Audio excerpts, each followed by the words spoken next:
Good day. For today, we will be finding the equation of the line. Learning objectives. At the end of this discussion, students are expected to find the equation of a line given 2 points, find the equation of the line given its slope and a point, and find the equation of the line given its slope and y-intercept. So let's start with the first part of our discussion, which is finding the equation of the line given 2 points. So as you can see in your screen, we have here our 2-point form. So notice, either of the two, pwede natin gamitin in finding the equation of the line. So you have y sub 2 minus y sub 1 all over x sub 2 minus x sub 1 is equal to y minus y sub 1 all over x minus x sub 1. Or pwede mo naman baliktarin since equal naman yung two sides of the equation. You can also have y minus y sub 1 all over x minus x sub 1 is equal to y sub 2 minus y sub 1 all over x sub 2 minus x sub 1. So notice, yung may mga sub 1 and sub 2, yun lang yung papalitan natin. So syempre, kung yung first ordered pair, in-identify mo siya as first point, yun yung x sub 1, y sub 1. Tapos yung second ordered pair, identify mo siya as second point, so yun yung x sub 2, y sub 2. So ang matitirang constant dito, or ang matitira na variable, ay yung y saka yung x. Since yung linear equation natin is written in two variables, x, y. Diba meron nga tayong y is equal to mx plus b or ax plus by is equal to c. Yun yung linear equation. Okay, let's have a specific example. Dito you have, what is the equation of the line containing points 3, 5, and 11, 9. So, ito yung dalawang points na meron tayo dun sa line. So, ang gagawin natin, hahanapin natin yung equation niya given yung dalawang points na yan. So, first is, we assign kung sino ba yung point 1 saka point 2. So, you have 3, 5, and then you have 11, 9. So, ito yung first ordered pair, ito yung second ordered pair. Pwede namang magbaliktad. Kahit na alin naman sa dalawa yung mauna, okay lang. So, kung ito yung i-consider mo na first ordered pair, so you have x sub 1, y sub 1. So, kung ito naman yung i-consider mo na second ordered pair, you have x sub 2, then y sub 2. So, dapat i-label mo muna kung sino sa first point, sino sa second point. And then, gagamitan mo na siya nung 2-point form. So, ano ba yung 2-point form natin ulit? So, you have y sub 2 minus y sub 1 all over x sub 2 minus x sub 1 is equal to y minus y sub 1 all over x minus x sub 1. So, papalitan mo lang to nung kung ano yung nilabel mo doon sa mga points mo. So, yung y sub 2 natin ay 9 minus, ano yung y sub 1 natin? 5 all over x sub 2 is 11 minus 3 is equal to y, since wala naman siya ipapalit, minus, ano yung y sub 1 natin? 5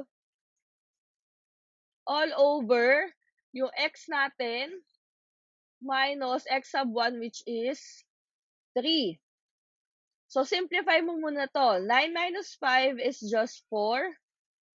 All over 11 minus 3 is 8 is equal to y minus 5 all over x minus 3. So, if you can remember this, ito yung may cross multiplication. So, yung 4 mo multiply mo sa quantity of x minus 3, yung 8 mo multiply mo sa quantity of 1 minus 5. So, ang mangyayari, you have 4 times the quantity of x minus 3 is equal to 8 times the quantity of y minus 5. So, ang mangyayari, yung 4, i-multiply mo siya sa every term na nandun sa parenthesis. So, you have Diba ganyan lang yan? Okay, so i-multiply mo si 4 sa every term na nandun sa loob ng parenthesis. So 4 times x, you have 4x. 4 times negative 3, you have negative 12 is equal to 8 times y is 8y. 8 times negative 5 is negative 40. Tapos, ito na yung part na lahat ng may variables ilalagay mo sa left side. Lahat ng number ilalagay mo sa right side. So, syempre, pwede kang gumamit na addition property of equality or pwede mo rin gamitan ng transpose, yung shortcut. So, kung transpose lang siya, pag nilipat mo siya sa other side of the equation, nagbabago ng sign. So, ngayon ang goal mo is, lahat ng may variable papunta sa left side, lahat ng number papunta sa right side. So, ito, yung 8y dapat papunta sa left side, yung negative 12 dapat papunta sa right side. So, kung ililipat mo siya, since nasa kabilang side na siya na equation, lumagpas na siya dun sa equal, magbabago na yung sign niya. So, si 8y, kapag dilipat mo siya sa kabilang side, magiging minus 8y. Is equal to, pag si negative 12, nilipat mo siya sa right side, magiging positive 12.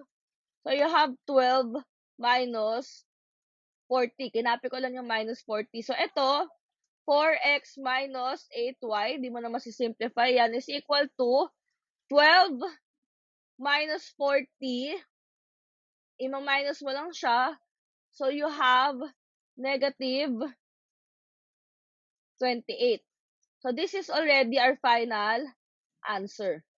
So, nasa form siya ng ax plus by is equal to c, yung standard form. Pwede mo pa rin naman siyang i-write into slope-intercept form, pero pwede na itong final answer.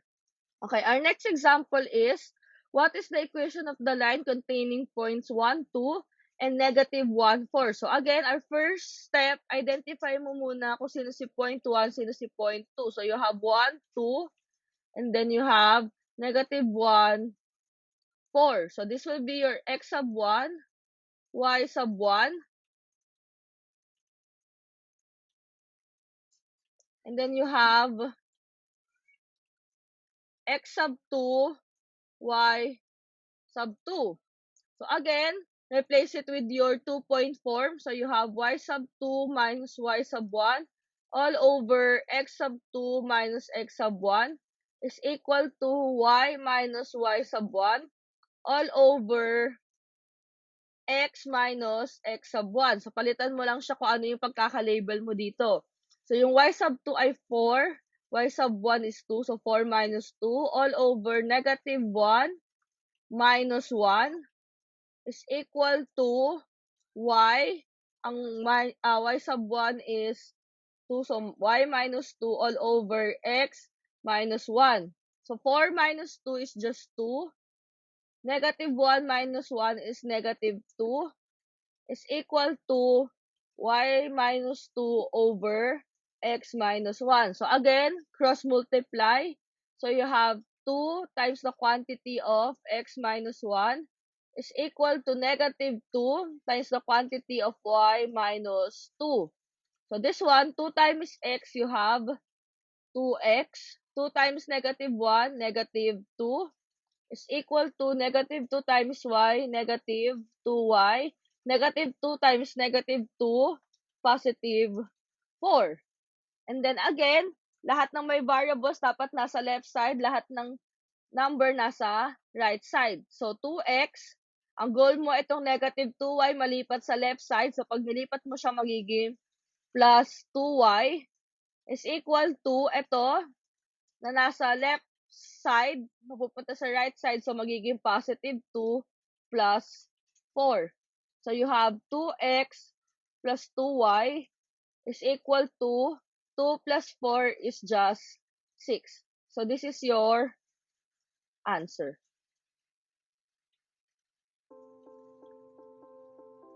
Okay, our next topic is finding the equation of the line given slope and a point. So you have slope and a point formula. So, ito, y is equal to m times the quantity of x minus x sub 1 plus y sub 1. So, dapat ma-identify mo na yung given ay slope and a point. So, kanina yung given, 2 points, kaya gumagamit tayo ng 2-point form. Ngayon, ang given naman ay slope and a point.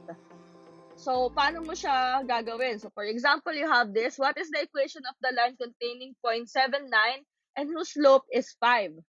So, obviously, ang slope natin, so m is equal to 5. Tapos, yung points natin, you have 7, 9. So, this is x sub 1. This is y sub 1.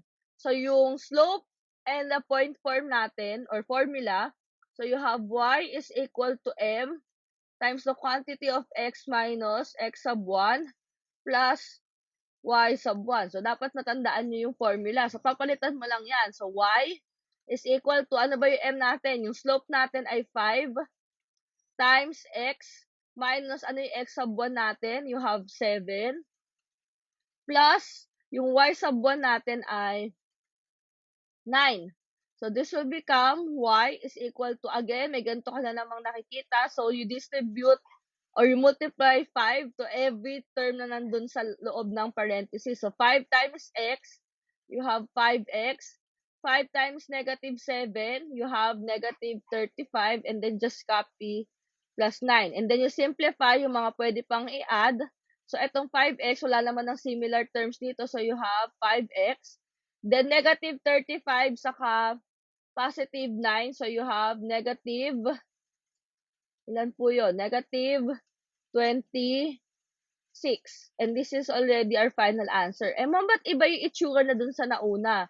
Yung kanina, nasa form tayo ng standard form. This one, nasa form ka ng y is equal to mx plus b. So, ito ay nasa slope-intercept form. So, pwede naman ganyan na lang yung final answer mo or gusto mo, i-rewrite mo pa sa standard form. Either of the two will be accepted kasi parehas lang naman din yun. Okay, let's have our example number 2. What is the equation of the line containing 0.21 and the slope is negative 2 over 3? So again, ang slope natin ay negative 2 over 3. Ang point natin, you have 2, 1. So this is x sub 1. This is y sub 1. So again, gamit ka ng formula, y is equal to m times x minus x sub 1 plus y sub 1. So, y is equal to, ang slope natin, negative 2 thirds times x minus, ang x sub 1 natin ay 2 plus, ang y sub 1 natin ay 1. So, ito, multiply mo ulit si negative 2 thirds sa x minus 2 quantity. So, you have y is equal to negative 2 thirds times x, negative 2 thirds x. Negative 2 thirds times negative 2, so you have plus 4 over 3, and then you have plus 1. So, ito, kung papansinin mo, you have to go back how to multiply fractions, and then you also have to go back how to add fractions and whole number. Kasi ito, fraction tas whole number. So, yung one way, in adding these two, itong dalawa, pwede mo muna siyang gawing similar fractions, tapos saka mo i-add, or pwede mo i-add yung whole number dun sa improper dito, tapos saka mo siya gawing improper ulit. So, kapag gagawin mo yon, yung unang way, di ba yung 4 thirds plus 1 over 1, hahanapin mo yung LCD nila, which is 3, tapos equivalent function, so 4 plus 3, you may have 7 over 3. Yan yung unang way. Yung isa pang way, 4 thirds plus 1 is just the same as 1 and 4 thirds. So, mixed number to, gawin mong improper. So, 3 times 1, 3 plus 4 is equal to 7. Tapos, di ba kakopy na lang yung denominator, so you have 3. So, parehas lang naman yung sagot. So, ito magiging plus 7 over 3. And this will be our final answer. Okay, let's have the last part. Finding the equation of the line given slope and y-intercept. Actually, this is the easiest. Kasi, ilalagay mo na lang siya agad sa slope-intercept form. So, how do we do it? So, yung slope-intercept form natin, you have y is equal to mx plus b. Given na yung slope mo, given na yung y-intercept mo, so all you have to do is to put it in your form, in your slope-intercept form. So, ang mangyayari ito, what is the equation of the line containing point 0,2 and whose slope is 5? So, paano mo malalaman kung slope-intercept form? Ito, obviously, y-intercept. Bakit? Di ba yung previous discussion natin, para maging y-intercept siya, ibig sabihin nasa y-axis siya. So, if you plot this, 0 yung x, tapos makikita siya sa positive y-axis. So, this is your y-intercept. Or yung clue natin, para maging y-intercept siya, yung x laging 0. Then, obviously, nakalagay naman dito yung slope ay 5. So, meaning, ito, 0, 2, this is your y-intercept, and then, your slope is equal to 5. Since may y-intercept ka na, may slope ka na, so you will use this one. Y is equal to mx plus intercept form, y is equal to mx plus b. Papalitan mo lang yung slope saka yung y-intercept. So, you have y is equal to, ano ba yung slope natin? 5. Salagyan mo lang na x. Tapos yung y-intercept natin, ito, yung 2, 0, 2. So, kukopyahin mo lang yung 2 dyan. So, plus 2. And that's already our answer. So, ganun lang siya kadali. So, let's have our next one. What is the equation of the line whose slope is 1 over 3 and y-intercept is equal to negative 5? So, again, ang slope mo ay 1 over 3. Ngayon, yung y-intercept mo nakaspecify na negative 3. Or pag nilagay mo siya sa ordered pair, you have 0, negative 3. Kasi yun na nga, nakaspecify na siya. So, y is equal to mx plus b. So, again, papalitan mo lang si m ng slope niya. So, y is equal to 1/3. Tapos, copy lang yung x. Then, yung b natin ay negative 3. So, magiging minus 3. And that's your final answer.